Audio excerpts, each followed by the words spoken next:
Bonjour les taureaux et bienvenue sur votre guidance générale du mois de novembre. Alors c'est parti, on y va pour le mois de novembre. Qu'est-ce qui se passe pour vous les taureaux? Les taureaux, les taureaux, les taureaux.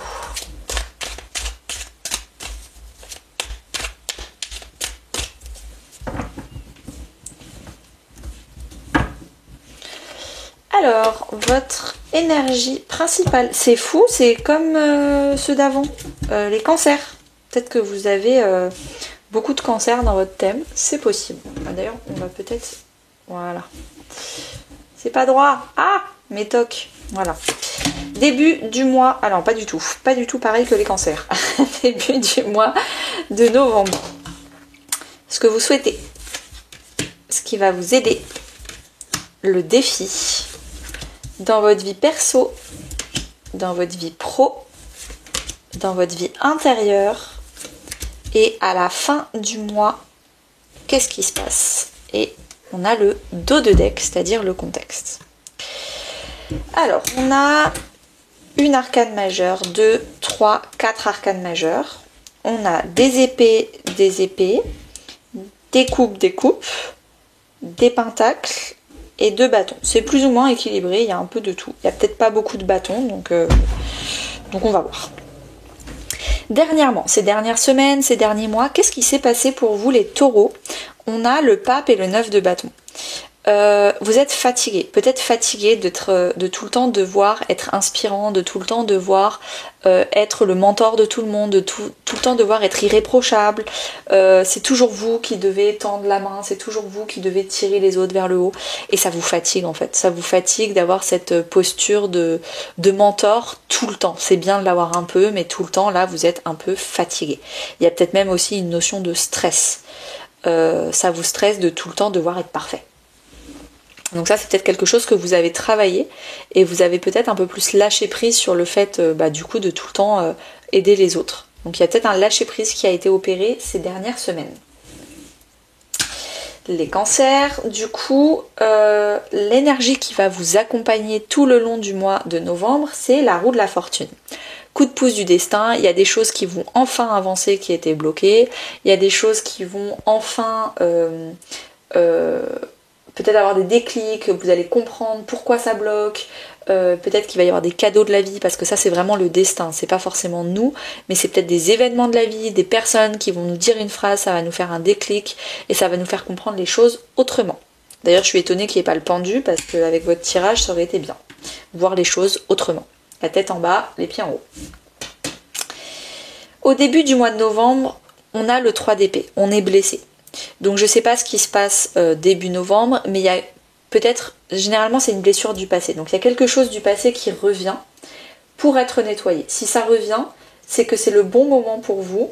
C'est peut-être une dispute avec votre famille, ça peut être une blessure physique parce que vous faites tout le temps une entorse à la cheville gauche. Ça peut être quelque chose qui va revenir là, ce début novembre, pour que enfin vous compreniez et enfin que la roue elle tourne, vous passiez à autre chose, vous guérissiez enfin les choses convenablement et que vous compreniez. Donc c'est quelque chose qui arrive pour être définitivement validé, compris, c'est le bon moment pour vous. Ce que vous souhaitez, c'est le 10 de bâton. Vous voulez vous reposer. Le 10 de bâton, c'est la carte du burn-out. On en revient avec un peu votre contexte. Vous voulez vous reposer, vous voulez arrêter de tout le temps prendre la responsabilité de la vie des autres. Vous voulez déléguer. Vous voulez enfin dire à votre voisine que vous ne pouvez plus tondre sa pelouse tous les dimanches. Il va falloir qu'elle prenne un jardinier. Vous avez autre chose à faire tous les dimanches, 2 heures de faire ça. Vous allez pas devenir méchant, mais vous allez enfin devenir égoïste positivement parlant. À force de tout donner dans votre énergie et dans votre temps, dans votre agenda, tout donner aux autres, vous en avez plus pour vous et vous êtes au bout du rouleau. Ce qui va vous aider, c'est d'être beaucoup plus factuel. Le roi d'épée, il prend du recul, il est stratège et il organise son agenda et il dit voilà, moi dans mon agenda, je commence par mettre ce que moi je dois faire pour moi. Et ensuite, si j'ai du temps pour les autres, je le fais. Mais je fais pas l'inverse. Dans mon agenda, je mets pas tout ce que je dois faire pour les autres. Et s'il reste du temps pour moi, bah moi je vais faire les courses. Non, je commence par faire tout ce que moi j'ai besoin de faire et surtout aussi j'ai envie de faire. Moi, dans mon agenda, c'est un agenda électronique, mais j'ai un code couleur. En bleu, c'est tout ce que je dois faire pour Anaïs Énergie. En rouge, c'est tout ce que je dois faire pour moi perso. Et puis en jaune, c'est tout ce que je dois faire pour moi perso, mais chiant. Genre les courses, aller chez le vétérinaire. Parce qu'en fait, c'est pas la même chose. Et la priorité, c'est moi. Et ensuite, quand il y a d'autres, c'est mes 3 couleurs. Ensuite, quand je dois faire d'autres trucs pour d'autres personnes, et ben là, je le rajoute. Et c'est un peu ça qu'on vous dit de faire. Ce qui va vous aider, c'est être beaucoup plus méthodique, beaucoup plus cartésien et dire à d'autres personnes, je suis désolée, mais j'ai pas le temps. Je suis désolée, mais j'ai d'autres choses de prévues. Je suis désolée, je peux pas tout le temps être là pour toi, pour t'entendre pleurer. Je suis ton amie, mais là, ça va faire 3 mois que tu vas pas bien. Il faut absolument que tu ailles voir un professionnel, un psy. Vous arrêtez, voilà, c'est ça. Vous arrêtez le syndrome du sauveur. Il faut arrêter de culpabiliser, de pas se sacrifier corps et âme pour les autres. Et c'est ça que vous allez travailler ce mois-ci. C'est peut-être d'ailleurs ça, du coup, si c'est ça, ce serait plutôt du coup une blessure émotionnelle ou psychologique que vous allez travailler dès le début du mois de novembre. Le défi, c'est les amoureux. Le défi, c'est vraiment le fait de se choisir soi. De choisir ce qui nous fait plaisir et pas tout le temps choisir les injonctions. Il faut que j'aide la mamie, il faut que j'aille faire les courses, il faut... Mais en fait, votre agenda, c'est l'enfer. Ça donne pas envie de vivre votre vie, en fait. Votre vie, elle a l'air chiante. Parce qu'elle a l'air comme ça. Le petit koala, là, il pleure et c'est trop lourd sur son dos, il n'arrive plus à marcher. Non. Là, le défi, ça va être d'aimer votre vie, de vous faire passer en priorité. Quand je regarde mon agenda, j'ai envie que ma semaine elle se déroule ou pas.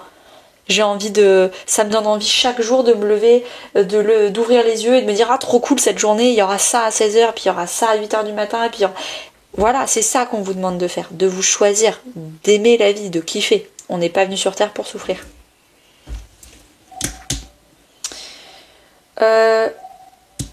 Dans votre vie perso, famille, amis, couple, sachant que le couple, il y aura la vidéo d'extension sentimentale où je vais vraiment détailler le couple. Là, c'est vraiment la vie perso en général et on a le roi de Pentacle. Vous devenez une figure stable, une figure où vous êtes un très bon gestionnaire. Vous avez 2 rois quand même, hein. Donc, vous êtes un très bon gestionnaire de votre temps, de votre énergie, de votre argent. Peut-être, avec le roi de Pentacle, que vous allez utiliser votre argent pour vous faire plaisir. Vous allez peut-être dépenser un peu plus, peut-être que vous allez faire une thérapie, plus de yoga. Il y a des choses comme ça où vous allez dépenser votre argent pour vous faire plaisir. Alors qu'avant, vous dépensiez votre temps, mais pas votre argent. Donc là, moi je sens une notion de revalorisation de vous-même. Vous allez comprendre que vous êtes une personne de valeur et qu'il faut arrêter de brader votre temps, votre énergie, votre amitié à des gens qui ne le méritent pas ou à des gens qui en profitent. Il va falloir du coup apprendre à dire non. Le roi de Pentacle et le roi d'épée, ils n'ont aucun problème à dire non. Désolé, mais non. Et c'est ça, du coup, que vous allez vraiment incarner pour ce mois de novembre. Dans la vie professionnelle et financière, on a le cavalier de coupe. Ah oui, pardon. Dans la vie perso, avec le roi de Pentacle, peut-être que vous faites des investissements. Vous achetez une maison, vous achetez une voiture. Il y a un projet où vous mettez de l'argent dans un projet, une activité perso qui vous fait très plaisir. Le cavalier de coupe dans la vie professionnelle et financière. Vous allez remettre du kiff, du fun dans votre vie professionnelle. C'est peut-être là où justement c'était peut-être un peu trop lourd. Là vous allez déléguer, vous allez dire je suis désolée, moi je fais que 3 ou 4 projets par semaine. Le reste, alors ou vous embauchez ou vous donnez aux stagiaires, mais moi je fais pas plus. Et en fait le fait de faire les choses bien en profondeur et pas trop et rapidement, vous allez remettre du plaisir. Donc vous allez voir que vous allez déjà vous remettre de la passion et du plaisir dans votre vie professionnelle, ça va vous faire plaisir d'être là, de la passion et du plaisir avec vos collègues, vous allez peut-être, chose que vous faisiez encore la notion de culpabilité, vous culpabilisiez de faire des pauses à la machine à café, etc. Du coup, vous faisiez jamais de pause. Bon, bah là, vous êtes à côté de la machine à café et vous papotez quelque temps avec vos collègues 2 ou 3 fois par jour. Et c'est ça qui vous fait du bien et qui fait que vous allez bien travailler parce que vous avez envie d'être là et vous avez envie de travailler et vous êtes heureux de votre environnement de travail. Donc il y a vraiment avec le cavalier de coupe le fait de remettre de l'émotionnel, remettre du plaisir au centre de votre vie. Ça par contre c'est énormément en lien avec les cancers. Dans votre vie intérieure, spirituelle, voire même religieuse, pour ceux qui sont religieux, on a le roi de coupe. Encore un roi, donc c'est quand même le 3e roi. Il ne vous manque plus que le roi de bâton et en voiture Simone. Mais on a vu que vous n'aviez pas beaucoup de bâtons parce que justement vous faisiez trop et que là il faut apprendre à moins faire et plus être. C'est pour ça que je pense que vous n'avez pas le roi de bâton.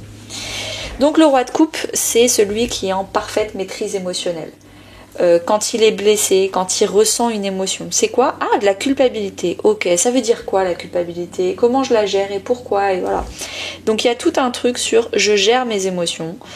Quand je suis stressée ou quand les autres sont stressés, moi je sais gérer mon stress et je sais ne pas absorber celui des autres. Peut-être même que vous faites une formation de gestion émotionnelle. Je ne peux que vous recommander ma formation potentielle pour gérer ses émotions et libérer son potentiel. Avec le roi de coupe, c'est vraiment ça. Il y a vraiment le côté je ne suis plus altérée, je ne suis plus une éponge émotionnelle, je ne suis plus altérée par les émotions des autres. Et moi, je sais très bien gérer les miennes. Je sais quand ça va pas et je suis pas là dans le déni à dire si ça va. Je sais que ça va pas et je sais quoi faire. Et quand ça va, je sais comment apprécier et faire durer ces émotions de paisibilité le plus longtemps possible. J'en profite d'être sur la case du spirituel pour vous dire que j'ai ouvert le club tarot. Le club tarot et oracle, c'est si vous tirez les cartes, ou en tout cas vous voulez apprendre à tirer les cartes, c'est un rendez-vous de 3 heures, une fois par mois. C'est en visio. Sur Google Meet, c'est 4-5 personnes maximum et je vous donne des petits exercices, on fait un tirage tous ensemble, on peut s'entraîner les uns sur les autres et ça nous permet, ça vous permet en tout cas, vous de pratiquer, d'être régulier, de sacraliser ce moment. Pour les gens qui tirent déjà les cartes déjà très bien ça se trouve, mais en fait ils n'ont pas le temps, pas l'envie ou alors ils sont tout seuls chez soi et c'est pas fun, et ben voilà, ça permet vraiment de faire avancer ce pratique, un peu comme un cours de tennis chaque semaine. Bon là c'est une fois par mois. À la fin du mois de novembre, on a le jugement. Il y a une révélation. Il y a je me relève et j'annonce. Il y a une annonce. Donc j'annonce que maintenant ça va se passer comme ça. J'annonce peut-être aussi je dis non. Je sais dire non. Avec le jugement, c'est toujours aussi le fait la fin pour un renouveau. C'est la carte de la résurrection. Donc vous êtes en train de renaître. Vous voyez, l'œuf là, il est en train d'éclore, il est en train de se craqueler. Donc est-ce que vous êtes en train d'éclore d'un nouveau nous, d'un nouveau vous? Vous êtes en train d'éclore de votre développement personnel. Éclore aussi d'une nouvelle vie, d'un nouveau quotidien beaucoup plus fun, parce que je pense que le titre de la vidéo c'est on n'est pas venu ici pour souffrir, on est là pour kiffer, et c'est exactement ça. Je pense que vous allez remettre beaucoup de kiff dans votre vie et c'est ça qui va vous faire avoir, en fait c'est un peu le titre du livre, on comprend que on profite de sa vie quand on comprend qu'on en a qu'une. Je crois que c'est ça le titre, ou alors dites-le moi en commentaire si vous vous rappelez du titre. Mais c'est ça, là vous avez l'impression de revivre, de renaître, de remettre de l'amour dans votre vie, partout. Vous saupoudrez un peu de paillettes et d'amour partout dans votre vie et vous vous rendez compte qu'en fait c'était censé être ça depuis le début. Et c'était pas censé être les injonctions il faut que. J'espère que ça vous aura parlé les taureaux. A tout de suite pour ceux qui me rejoignent sur l'extension sentimentale et à très bientôt pour les autres. À bientôt.